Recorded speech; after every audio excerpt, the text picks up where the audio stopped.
Hey everybody, welcome back to another edition of Rapid Recap here at Inside Nebraska. He's Greg Smith and I'm Zack Carpenter, and we're coming to you from inside the Hawks Championship Center where we saw the new media setup today, which is a little more cavernous and echoey. Not cavernous, but echoey, I thought, than the setup we've been doing on the sixth floor. A good AC unit in there, though. It felt good in there. Yeah, exactly. Felt like I had to talk a little more softly so that people around me wouldn't be catching everything I said. But Tony White kind of speaks softly. I think I remember the one time after the second fall camp practice, our second day of fall camp, where he was very emotional, energetic, and like, yeah, man, we got a lot of stuff to work on. But he was like super animated and excited. Not that any pressure since then, including today. And including, actually, you mentioned that Matt Rule talked about, that's what he's like on the field, just kind of cool, calm, and collected. He doesn't get too high, too low. And I guess his guys have kind of picked up on that, and they've been able to carry kind of those mantras and that mindset forward. His big thing today was he got a lot of questions just about the process of how this defense has been this good this past, compare and contrast it to, where they are kind of in progress and install versus previous places. And he gave a lot of kudos today. I felt like that was the big takeaway. He gave kudos first and foremost to the players for being able to learn everything that they're throwing at them as a coaching staff, because there is a lot to learn. He's talked about specifically defensive line. When you learn to play a few different positions in about 7 or 8 different alignments, that takes a lot of mental fortitude and time outside of just the football field, and being able to pick up on that stuff and learn it.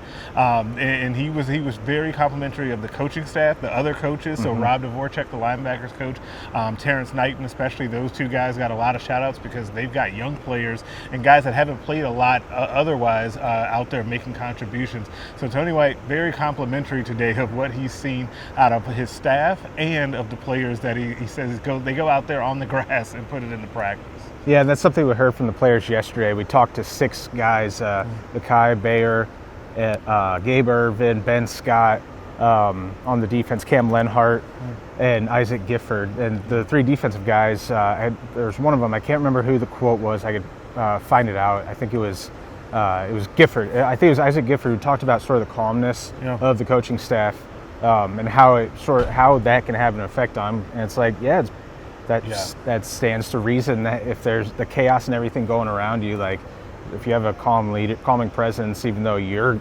freaking out inside, but you see the guy who you've been following this whole time just like sort of stoic and whatnot, then I think that does have an effect on how this defense has been able to have some success out there. I mean, and that was another thing that you mentioned, the compliments to the coaching staff.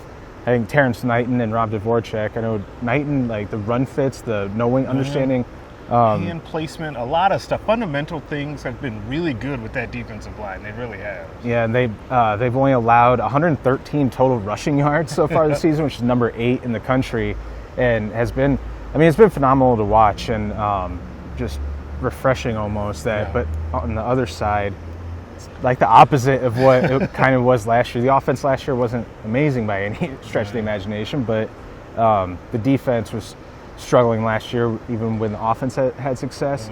This year, it's flipped, and we talk about complimentary coaching.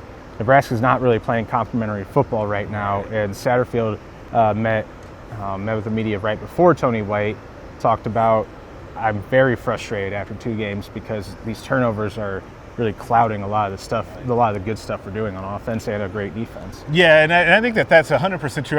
I told our staff writer Steve Mark after the press conference, I thought Satterfield was dead on that, because there are things that they're doing well. Like I personally, and maybe I'll take heat for this, I've seen the talk on our insiders board. I like the game plan that Satterfield drew up in Colorado. I thought that in spurts it was effective.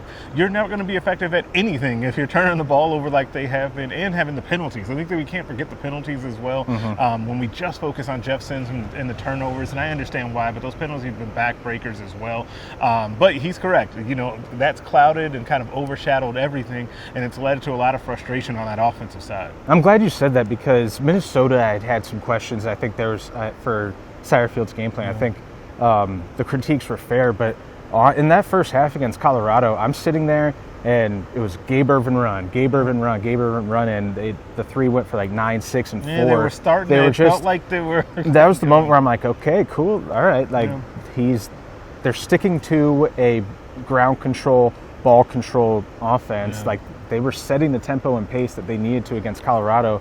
And I'm just thinking, like, throughout that game, the 57-yard touchdown run by Sims, that was a design play call by Satterfield, and that baby is wide open. I mean, Travis Hunter followed Marcus Washington man-to-man across the middle of the field, and Washington was able to block two people, essentially take two people out of it, and led to that score. There have been some good play calls. There's been a good game plan.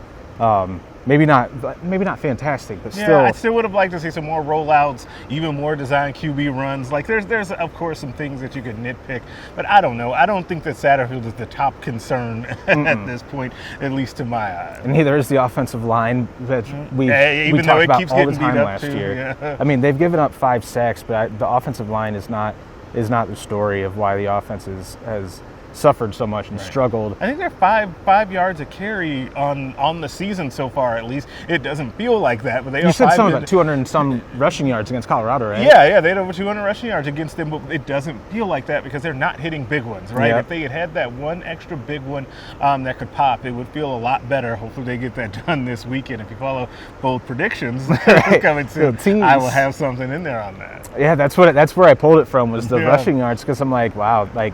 It didn't feel like that. I mean, Gabe Ervin's had a 27 and a 26-yard run. He had 27 and 18-yard runs against Colorado, but they've been few and far between. And when you have this slow matriculating type of drive down the field where it's 8, 9, 10 plays, I mean, you have to be almost perfect. You have to be efficient on third down. And if you get inside the 30-yard line, like they did twice against Colorado with drives that just looked exactly like what I pictured this offense being or envisioned, and then boom, drop snap, and then boom, third down, the snap miscue where it hit Luke Lindenmeyer in the belly, and that was sort of, to me, that was the turning point against Colorado, where then Tristan Alvano hits the upright on a field goal, and just one after the other sort of snowball effect from there.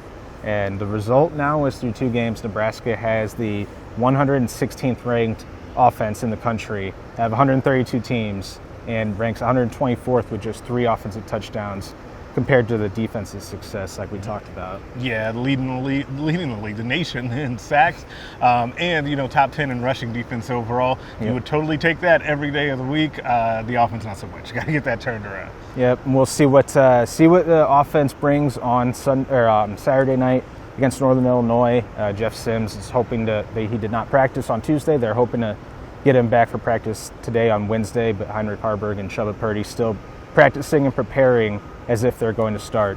So we'll have updates on that at InsideNebraska.com, as well as our bold predictions, like Greg mentioned, on our site and on the YouTube channel. So we encourage you guys to like this video, subscribe to the Inside Nebraska YouTube channel so you can get that video and the rest of our digital content all linked right to your page. So for Greg Smith, I'm Zack Carpenter, and we'll catch you guys again next time.